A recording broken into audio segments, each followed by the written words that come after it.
What's going on, everybody? Another episode of 4x4 Camping and Adventures, and in today's episode I'm going to be taking you through all the updates that have happened to the Triton over the last sort of 12 months, everything that's been new to the vehicle.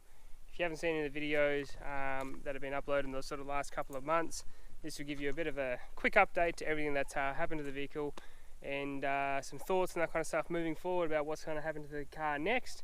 But yeah, let's jump into it. So first things first, we'll go to the main attraction, the Ozroo tub rack. Now the reason I did this, if you watch the video, it's very, very customizable. As I said, I can mount solar panels, all that kind of stuff directly to it, and I can make my shovel, treads, all that kind of stuff directly to it. So it saves more room off my roof rack, and the benefit here is it does give me a little bit of a roof for my tray, which obviously was out in the open before. So the reason I went with the Ozroo is mainly it was universal. It seems to be good quality gear. It's all steel and doesn't really be causing any dramas so far. But one of the main benefits is it's actually quite cheap as well. So they're about $700 I think off the top of my head, which is way cheaper than getting one fabricated. So that's probably the biggest change. As you can see, I've got my treads, I've got my shovel, all mounted directly to the side of the unit. Other big change, if you haven't been watching the channel, is I've got the kick-ass shower awning. I've done a video about that. So that was one of my main things that I wanted to put in the car, especially now I've got the gas, instant gas water and that kind of stuff is massive, because now I can have a shower out in the bush. I've wrapped aligned my bull bar and snorkel. So if you haven't watched those videos, there's all links in the description, but I've wrapped aligned the bull bar and snorkel. I have put can't really get a shot of it, a Plazmaman intercooler, which is about 150% bigger than the standard intercooler and makes a huge difference. And I'll get into that a little bit later. I've still got the Ridge Rider awning on this side. That's still going strong after about 1.5 years. I've used it a bucket load of times and it's still not showing any signs of any massive wear. I'm still using the Toyo tires. Bit of a downside of lifting my car another inch is you can probably see it. My tires are moved. My front wheels are actually a little bit off camber. So the problem I got now is I got a little bit too much camber, and what they did is they prematurely wore my tires out. So my rear tires are almost not bald, but they're getting there. And the main problem is my front tires are still quite chunky and got a lot of tread on them. But I'm waiting for some UCAs from, I think it's called Road Safe 4-wheel drive, to be made, and then that's going to fix that issue, because they can do a camber adjustment by 3 degrees. So that'll fix that issue. The other cool thing I've done now, which I don't think I've talked too much about, I think I talked about it in my video, but with Wayne, is I've got the drawers, which is all pretty standard stuff. As you can see, I've got my gas heater in there with the shower and all that kind of stuff. That was a awesome little pickup, and on this side, as you can see, I've got all my camping stuff, that kind of thing in there. Currently I'm using Super Pegs. These guys do awesome gear. I'll just quickly go through it. Super Peg sent me a bunch of stuff to try out. Big sand pegs, which are awesome. They work awesome. These sort of flathead pegs, which are really good because they don't bend like the standard pegs do. And they also, man, there's a million flies here. So there's also little adapters. I'm just gonna find one. Oh, you also have these big boys. Do a lot of beach stuff, so I got these. Check that out. Great fly spot. So these are beach pegs. So they've got a big drill in them. They go real deep into the ground. Perfect for a summer's day at the beach. And these guys, what I was trying to show you, these are actually screw-in pegs. So you use your, you probably saw my Roby drill in there. Use that to screw those into the ground. But Super Peg come along and got me all the gear, and awesome stuff, really awesome stuff. Cannot rate this higher. And Super Peg is a Queensland based company, Australian owned as well, so get behind them because they are making pretty damn good stuff. Comes with all the adapters, and it comes in this awesome carry bag, which is great.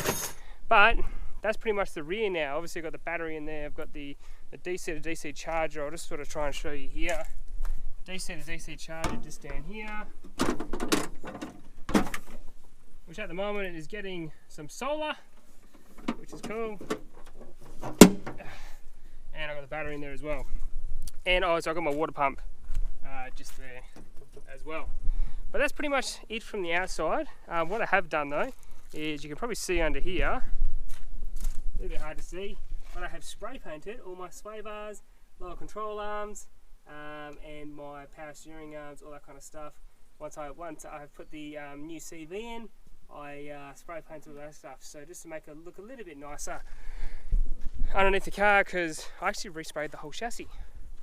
Because the problem I was getting is it started to look like trash. And man, these flies are really bugging me today. It started to look like trash, and yeah, I'll show you just underneath now. But I resprayed all the underside of the chassis and the rear diff. So the cool thing about that is it makes it look brand new again, and it'll last years and years down the track. So I try to keep my car in pretty good nick and treat it well. It'll treat you well. But yeah, I just decided to sort of spray all the chassis again to give it all a new look and refresh it. So that's pretty much it from the outside, which I think you can agree looks absolutely fantastic. It's also got the cut snake flares, which you've probably seen the video on. So they've been added as well. I wrapped aligned the rear tray. I don't think I went through that. I wrapped aligned the rear tray, which was still holding up super strong. I did this probably 12 months ago, and the only thing I've done, which is a fault of mine, because where I put the shovel, it was rubbing. The only thing that's actually happened is that little bit there has rubbed off, which I can patch up with some of the can spray that they've got now. But that's the only mark that's happened to the whole tray, and that was my fault because I put the shovel metal on metal. It's going to grind off eventually, and it was rubbing there the whole time, and had a bit of weight on it, so it was causing some dramas. Inside, it's pretty standard affair inside, but I'll take you in there now. So not much has really changed in here. The only thing I've actually added since my last video is the high-kit throttle controller, which replaced my other one, and the boost gauge has now got an EGT gauge in it to keep a eye on the exhaust gas temperatures. I've still got the EDS in here, that's still in here. I've still got the Sony head unit. Pretty much everything else is exactly the same. I haven't really changed anything else in here. I've obviously got the seats and that kind of thing, but nothing else has really changed in here. And that's really about it. There's not much else done to the car. The reason I'm going to stick with this particular sort of setup I've got right now is one, I've pretty much done everything I want to the car in the sense of making it very, very capable off-road. As I said, it's got a front diff locker and that kind of stuff to go in. I've got the exhaust in there now.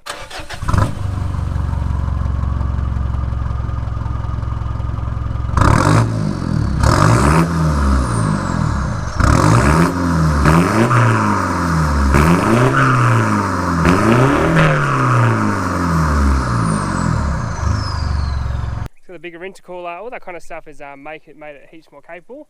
Going long distance and all that kind of stuff as well, dropped EGTs, that's all great. The weight now I've got taken off with the Ozroo tub rack and that kind of thing's massive. If you've seen other people's videos, they're all talking about weight now, especially with the big Land Cruisers. Weights can be your biggest enemy with those cars, so keeping it lightweight just makes it more agile on the tracks and that kind of thing. Drops down fuel economy, which is awesome, so yeah, keep it lightweight, don't overload your cars. Probably the biggest thing I can give anyone that's jumping into full driving. Just don't think you need everything. So pack light, be smart, and go further. But yeah, from here, I've got to get some UCAs. So the UCAs from road stuff got to come in. That'll fix up the front end issue with the whole camber thing. The tyres I'm going to replace these with is going to be the Toyo RTs. So the reason I'm going to go those is I feel like I just want to get a little bit more of an all-terrain again. I thought I was going to need a muddy. I didn't go into as much mud as I thought, and yeah, just didn't really probably get the best use out of them. So I'm going to go back to sort of like a hybrid all-terrain, mud terrain type tyre, and that's going to be better for when I go on my long distance trips and that kind of stuff as well, because I'm going to get better mileage and that kind of stuff. So which is great. So really from there, that's about it. I'm probably not going to do too much to the car. I mean, there's not much else I can do to it. The only real thing I can do to it now is sass the front, but you know, we're talking 8 grand or whatever to get that done, and I'm not really going to see a massive improvement. Now I've got the front locker and that kind of stuff going in, I'm probably not going to see a huge improvement there. So yeah, I'm probably going to be sort of leaving it alone now. Now it's, you know, enjoying it. I mean, I'm enjoying it anyway, but enjoying it a little bit more, and just sort of keeping it maintained, keeping it up spec, and yeah, sort of move from there. But I had this sort of grand plan of sassing it, putting LS1 and all that kind of stuff in there. But I keep thinking to myself, all this stuff is not going to get me any further. All this stuff is really not going to get me better camping sites or better camping conditions. So I can't just drop 10 grand and, you know, sass the front end, put an LS1 in there and all that kind of stuff. I mean, that'd be all really nice, but man, 10 grand, that's a fair bit of money to drop into a, you know, almost 10-year-old car. You know, if I'm going to keep it for another 10 years, yeah, I might take it off the road, then sass it. But not anytime soon, I don't think. I might just sort of leave it alone and just sort of use the front locker for a while, see how that goes. And then, yeah, from there I might just sort of see what happens, progress in the future. But I think sort of moving on from here with the channel is going to be a lot more trip videos. I've done all my how-to stuff. I feel like I've probably got the biggest catalogue of how-to videos on, you know, for Tritons on YouTube, which is good. That was the whole reason I started the channel, is to give you how-to videos on how to do stuff for your Triton. So I suppose the next thing from here is filming a lot more of WA. I probably found my original trip videos weren't overly that popular, but that's when the channel wasn't very popular as well. So maybe, you know, it just wasn't very popular because the channel wasn't very popular. But, you know, I'm just clicking over 6,000 subs now, so, you know, maybe you guys might want to see a few more trip videos. So yeah, I'm going to go enjoy filming some trip videos and doing that kind of stuff a little bit more moving forward in the future. But yeah, I think it looks pretty good. I think we're at a stage now where I'm pretty damn happy with how sort of it all turned out, and the car looks to me pretty damn awesome. But I'm going to get out of these flies because they're absolutely everywhere at the moment. But it's summer, so flies are everywhere. And I'm going to, yeah, go for a bit of a 4B, go enjoy this unnamed track that I can't name because I swore to someone that I wasn't going to, and yeah, go and have some bit of fun. So that's another episode of 4x4 Camping Adventures. If you like this content, please like, subscribe and comment. And as always, I might see you in the next video. If I don't see you in the next video, I shall see you out on the tracks and trails. And if I don't see you out in this lovely place, I shall see you later. Bye.